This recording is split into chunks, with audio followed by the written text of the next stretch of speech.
Every year 12th result வரதுக்கு முன்னாடியே first place யாருக்கு, பொண்ணுங்களுக்கா இல்ல வந்து பசங்களுக்கா அப்படிங்கிற குழப்பமோ ஆர்குமெண்ட்டோ என்ன? எல்லாரோட வாழ்க்கையிலயும் ஒரு எதிரி இருப்பான். அவனை எப்ப சந்திக்கணும்னு நாம தான் முடிவு பண்றோம். ஆனா பவித்ராவோட எதிரி அவ கனவுல ஒளிஞ்சிட்டு இருந்திருக்கான். நாங்க அவங்கள மீட் பண்ண வந்திருக்கோம். என் கூட சேர்ந்து எல்லா பிரஸ் பீப்புளும் இங்க வந்திருக்காங்க. வாங்க அவங்க கிட்ட எல்லா விஷயத்தையும் கேட்டு தெரிஞ்சுக்கலாம். பேசு பவி. எங்க வீட்டு பக்கத்துல ஒரு நாய் குட்டி போட்டுச்சு. எங்க வீட்டு பக்கத்துல ஒரு நாய் 10 குட்டி போட்டுதுங்க. அந்த 10 குட்டியும் ரொம்ப அழகா இருக்கும். அதுங்க அம்மா கிட்ட இருந்து ஒவ்வொரு குட்டியா பிரிச்சு பிரிச்சு எடுத்துட்டு போனாங்க. அதுல ஒரு குட்டி மட்டும் ரோட்ல இங்கேயும் அங்கேயும் பாவமா சுத்திட்டு இருந்தது. அதுதான் வண்டியில அடிபட்டுற போதே நானும் எங்க தாத்தா ஓடி போய் தூக்கணும். தூக்கும் போது எங்க தாத்தா கிட்ட கேட்டேன், ஏன் தாத்தா எல்லா குட்டியும் எடுத்துட்டு போனவங்க இந்த ஒரு குட்டியை மட்டும் விட்டுட்டு போயிட்டாங்களேன்னு. அதுக்கு என் தாத்தா சொன்னாரு, எடுத்துட்டு போனதுல ஆம்பளை குட்டிமா, இது பொம்பளை குட்டி அதான்னாரு. நான் கேட்டேன், எல்லா குட்டியும் பெத்து போடுறது ஒரு பொம்பளை குட்டி தானே தாத்தா அப்படின்னு. அதுக்கும் அவர் சொன்னாரு, ஆம்பளை குட்டியெல்லாம் வீட்டை பாத்துக்குமா, பொம்பளை குட்டி தெருவுல சுத்துனாரு. அந்த ஒரு பொம்பளை குட்டியை நான் எடுத்துட்டு வந்து வளர்த்தேன், ட்ரைனிங் கொடுத்தேன். எடுத்துட்டு போன எல்லா ஆம்பளை குட்டியும் வீட்டை தான் பாதுகாத்துது. ஆனா நான் எடுத்துட்டு வந்த பொம்பளை குட்டி இந்த ஊரே பாதுகாக்குது. நீங்க கூட பாத்திருப்பீங்க போன மாசம் மேகசின்ல, அது ஏன் டாக் தான். சோ பெண்கள் நாய்க்குட்டியில கூட ஆண்களுக்கு சலைச்சவங்களே இல்லைங்க. ஆணும் பெண்ணும் சமம், சேம் பவர். நெனே ஓகேவா? சூப்பர் பவித்ரா, இவ்ளோ போல்டா பேசுறீங்க. உங்க லைஃப் பிளான் என்ன? என்ன படிக்க போறீங்க? What next? I want to become a lawyer, criminal lawyer. அம்மாடி, பிசிக்ஸ்ல சண்டை வாங்கியிருக்கீங்க. தமிழ், இங்கிலீஷ், மேக்ஸ் இதெல்லாம் ஓகே. பிசிக்ஸ்ல சண்டை வாங்குறது அவ்வளவு சுலபம் கிடையாது. விஞ்ஞானியாக போறேன், நாசாவுக்கு போக போறேன்னு சொல்வீங்கன்னு எதிர்பார்த்தா வக்கீலாக போறேன்னு சொல்றீங்க. நாடு நாசமா போய்கிட்டு இருக்கு. நான் நாசல போய் என்ன பண்ண போறேன்? இங்க அரசு சரியில்லை, அரசு அதிகாரிக சரியில்லைன்னு சொல்லிட்டே இருந்தா எப்படின்னு? நம்ம ஊரு நம்ம தானே யாராவது இறங்கி சரி பண்ணணும். அதுக்குதான். அதுக்கும் வக்கீலுக்கும் என்னமா சம்பந்தம்? சிம்பிள்னா, இங்க சட்டமும் நீதித்துறையும் சரியா இருந்தா ஒரு நாடு உருப்பிடும். புரியல? தண்டனைகள் கடுமையா மாறணும். அந்த நாட்டுக்கு போனா இப்படி பண்ண முடியாது, ஐயோ இந்த நாட்டுக்கு வந்தா இப்படி பண்ண முடியாது. பண்ணிய வெளிநாட்டு பெருமையை பத்தி பேசிட்டு இருக்கோம். ஏன் அங்கெல்லாம் சட்டம் சாட்டை அடி அடிக்குது. பெண்ணை ரேப் பண்ணா நடு ரோட்ல நிக்க வச்சு தலையை வெட்டுறாங்க. ஆனா இங்க ஒருத்தனோட ஒரு சுண்டு விரல கூட நம்மளால வெட்ட முடியல. பெரும் தண்டனை அனுப்புறது மட்டும்தான் ஆண்டவனோட வேலை. அது ஆள் மாறாம, அட்ரஸ் மாறாம, ஏன் அவன் இனிஷியல் மாறாம சரியா கொண்டு போய் சேர்க்கறதா ஒரு வக்கீலோட வேலை. இங்க செய்கூலியும் சேதாரமும் எப்பவுமே ஆள் மாறி போய் சேர்ந்துருதுன்னு, அது செஞ்சவனுக்கு கரெக்டா போய் சேரணும். இந்த வயசுல இவ்வளவு கோவமா? உங்களுக்கு இது வேணுமா? என் கோபம் உண்மை. இதெல்லாம் பார்க்க உங்களுக்கு புதுசா இருக்குல்ல? இருக்காதா பின்ன? உங்க கோவத்தை தான் மியூசியத்துல வச்சு பல வருஷம் ஆச்சு. எங்க காட்டுறீங்க? ரோட்ல சிலிண்டர் வண்டி தள்ளிட்டு போறவர்கிட்டயும் குப்பல் லாரிக்காரங்க கிட்டயும் ஹார்ன் அடிச்சு காட்டுறீங்க. மிஞ்சி போனா வாட்ஸ்அப்ல ஸ்டேட்டஸா போட்டு முடிச்சிடுறீங்கல்ல உங்க கோவத்தை. சரி சரி, உங்க கோவம் என்ன பண்ண போகுது? கண்டிப்பா பண்ணுன்னு. என்ன தினம் தூங்க விடாம பேய் மாதிரி துரத்திட்டு மெகா சீரியல் மாதிரி இழுத்துக்கிட்டே போற பல கேஸ் இருக்கு. விட்டா நாளைக்கே வாதாட போயிடுவேன். அவ்வளோ வெறி இந்த வக்கீல் கோட்டை மாட்ட. ஏமா இப்பதானமா நீ +2 முடிச்சிருக்க, இன்னும் எத்தனை வருஷம் இருக்கு வக்கீலாவ? அப்புறம் இந்த கேஸ்க்கான எவிடன்ஸ் பாயிண்ட்ஸ் எல்லாம் எங்க இருந்து கலெக்ட் பண்ணுவ? என்ன பண்ணுவ? என்ன நீங்க எல்லாம் இருக்கும்போது நான் என்ன அலைய போறேன்? சரி சொல்லுங்க, மொத்தம் எத்தனை பத்திரிக்கை இருக்குன்னு? என்ன ஒரு 230 இருக்கும். இந்த 230 பத்திரிக்கையிலயும் ஒரு செய்தியை ஒரே மாதிரி சொல்றது இல்லையே. ஒவ்வொருத்தரும் தனித்தனி கதையெல்லாம் சொல்றீங்க. அது போதுமே. அத்தனை ஓட்ட, அவ்வளோ பாயிண்ட்ஸ் பண்டில் பண்டிலா கலெக்ட் பண்ணி வச்சிருக்கேன். எந்தெந்த கேஸ்? அது இருக்கும் நான் ஒரு 100 கேஸ். அதுல ஒரு 4 முக்கியமான கேஸை மட்டும் சொல்லுங்க பார்க்கலாம். மினிஸ்டர் பசங்க பண்ண கேங் ரேப், தமிழ்நாட்டின் பெரும் புள்ளியோட மெடிக்கல் காலேஜ் கிளாஸ் ரூம்ல நடந்த 6 பெண்கள் சூசைட், தமிழ்நாட்டின் கலியுக கடவுள் சுவாமிகள் மர்ம ஆசிரம கேஸ். அந்த 4 கேஸ யாருதுன்னு தெரியுமா? அதை விட அவங்க பேக்ரவுண்ட் ரொம்ப முக்கியம். இந்த கேஸ் எல்லாம் ஹேண்டில் பண்றது யாருன்னு தெரியுங்களா? The Ashok Mithran, number 1 criminal lawyer. இப்படியே பில்டப் பண்ணி எதிர்த்து பேசவே விட மாட்டீங்கல்ல. கொஞ்சம் முன்னேறினா பேசிய முட்டி உடைச்சிருவீங்கல்ல. அசோக் மித்ரன் அவன்லாம் ஒரு அட்வொகேட்டா? சாமியாருக்கு சாம்ராணி போடுறவனும் மினிஸ்டர் வீட்ல டாய்லெட் கழுவுறவன்லாம் அட்வொகேட். இங்க நாம தான் எல்லாத்தையும் மாத்திட்டோம். மறுபடியும் நாம தான் எல்லாத்தையும் மாத்தணும். ஏய், சின்ன பிள்ளை எப்படி பேசு பாரா. புத்தம் செய்து சுத்தம் செய்யும் ஏர் முனையும் நாங்கள், ரத்தம் சிந்தி யுத்தம் வெல்லும் வாள் முனையும் நாங்கள். எங்கள் மேனியை மட்டும் நீ யோசித்ததால் நாங்கள் வீதி தேவதை அல்ல. ஞானி ஆனாலும் நியாயத்தட்டில் நிறுத்தும் நீதி தேவதை நாங்கள். வதைக்க செய்பவர்களை பழித்திப்பேன் வாதத்தில், பாவிகளையும் இழவைப்பேன் என் பாதத்தில். வெள்ளை நிற நீதி தேவதையை காக்கவே கருப்புடை தேவைப்படுகிறது. கருப்புடை பெண்களை இனி படையாளும், கருப்பு அங்கேயே இனி என் அடையாளம்.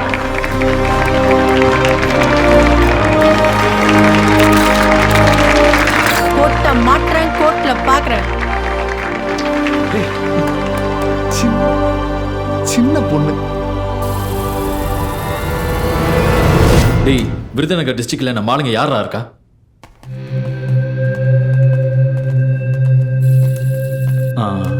விசாரிச்சேன், ஆளுங்க ஊருக்குள்ள போயிருக்காங்க.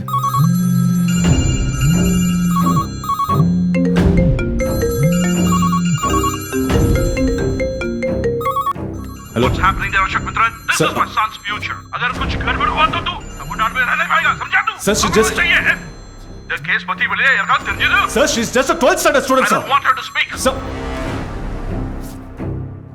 10 காக்கா சேர்ந்து சத்தம் போட்டாலே ஒன்றா கூடுற கூட்டம் சார் இது. ஆம்பளை பசங்கன்னா பரவாயில்ல, பொம்பளை புள்ள சார். அம்மா இங்கே சங்கர் இல்லைம்மா? வெளியில் போயிருக்காரு. சரி, இந்த ஸ்டேட் ஃபர்ஸ்ட் வாங்கின பவித்ரா வீடு எங்கம்மா இருக்கு? அதோ அந்த வீடு தாங்க. இல்லை சார், வேணாம் சார், இங்கே பண்ணது கொஞ்சம் கஷ்டம்.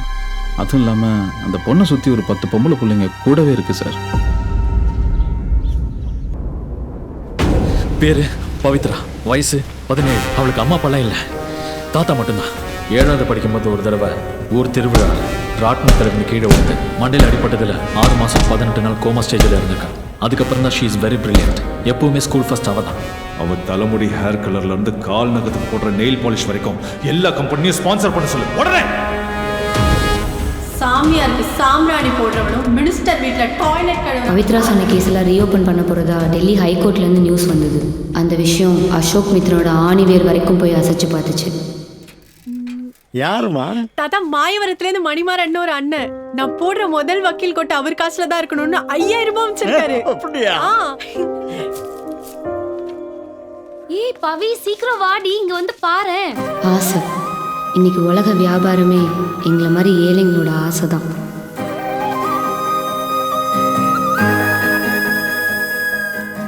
அவன் அனுப்பின எல்லா ஸ்பான்சரும் வந்து சேர்ந்துச்சு.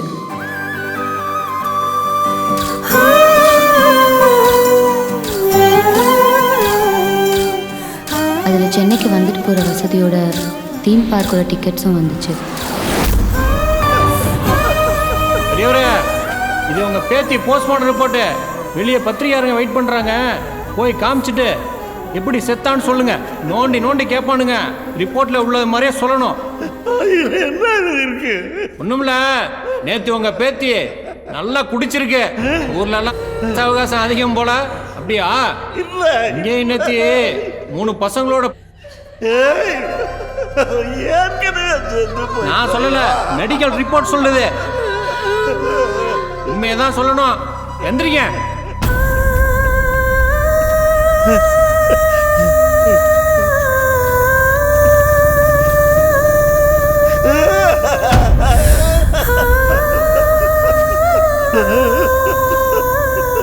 என்ன பெரியவரே, என்னாச்சு பவித்ராவுக்கு? அவ 7ஆம் கிளாஸ் படிக்கும்போது ஸ்கூல்ல ராட்னத்து மேல ஏறி ஆடி அங்கிருந்து கீழே விழுந்து பலமா அடிபட்டுடுச்சு. 1 வருஷம் படுத்த படுக்கையா இருந்தா, ராட்னத்தை பக்கமே போக மாட்டா. ஆனா நேத்து எல்லாத்தையும் மறந்துட்டு புள்ள மறுபடியும் ராட்னத்துல ஏறி ஆடி அங்கிருந்து கீழே விழுந்து அடிபட்டு செத்து போயிட்டா. எங்க முடிவை அவன் எழுதி வச்சான், நாங்க என்ன சொல்லணும்னு அவன் முடிவு பண்ணான்.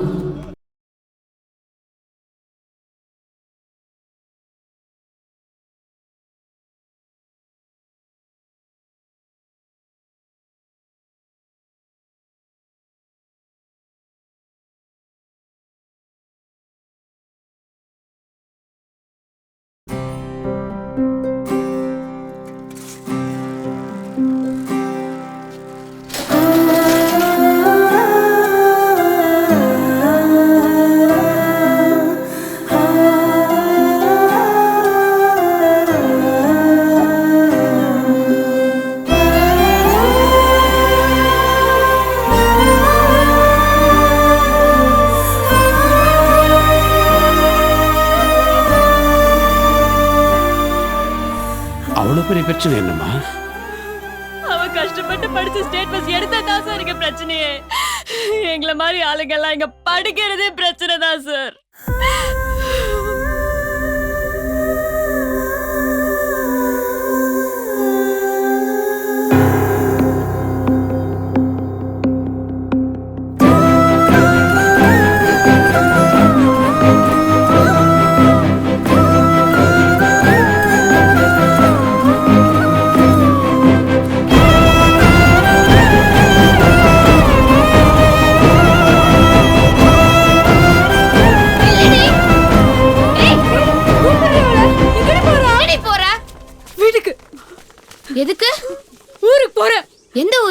சென்னைக்கு. ஏன் நம்ம தானே அவளை சென்னை கூட்டு போனோம். இப்போ புரியலடி, எப்படி வாழ வேண்டியவன் இப்படி பண்ணிட்டானுங்களே. என்ன நடந்துச்சு, எதுக்கு நடந்துச்சு, எவன் இப்படி பண்ணா எல்லாம் நமக்கு தெரியும். ஆனா நம்ம பாட்டுக்கு வீட்டுல உட்காந்து அழுதுட்டு இருக்கோம். ஒரு மீடியா வரல, பிரஸ் வரல. பவித்ராக்காக நீங்க என்ன பண்ண போறீங்க? ஏய், உயிரை கொடுப்போண்டி. உயிர் வேணாம், மயிறு படம் படம் படம் கொடுப்பீங்க. காசு எவ்வளவு கொடுப்பீங்க?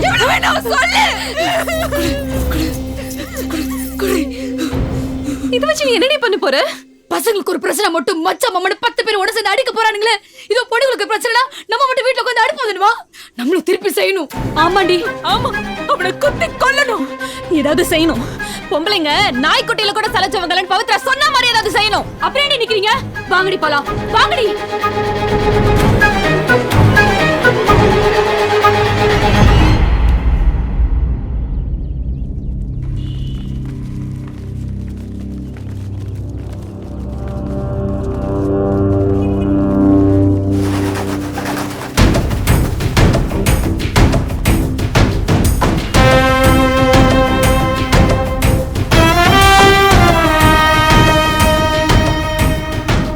கோர்ட்டை சுற்றி கேமரா, எங்களுக்கு உதவ யாருமே இல்லை. ஆனால் அன்னைக்கு எங்களுக்கு கூப்பிடாமலே வந்து உதவுனது மழை.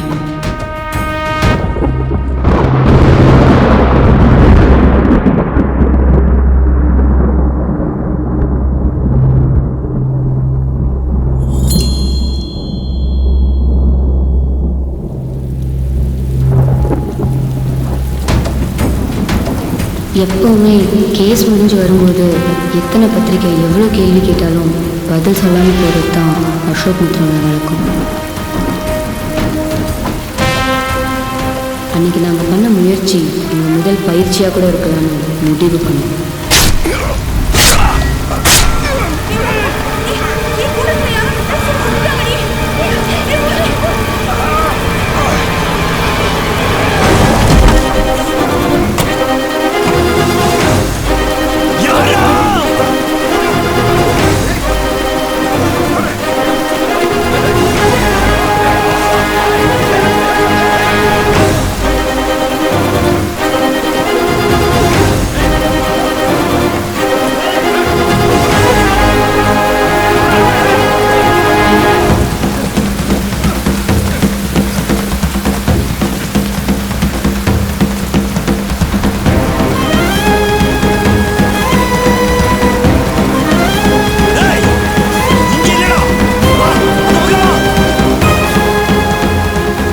சட்டத்தில் ஓட்டை இருக்குது, ஈஸியாக தப்பிச்சிடலான்னு சொல்லுவாங்க. ஆமாம், நாங்கள் தப்பிக்கவும் கோர்ட்டில் சின்னதாக ஒரு இடம் இருந்தது.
மொத்த மிருகக்கூடத்துக்கு நடுவில் அந்த செகண்ட் மனுஷனா மாறின ஒரு ஆளை பார்த்தோம்.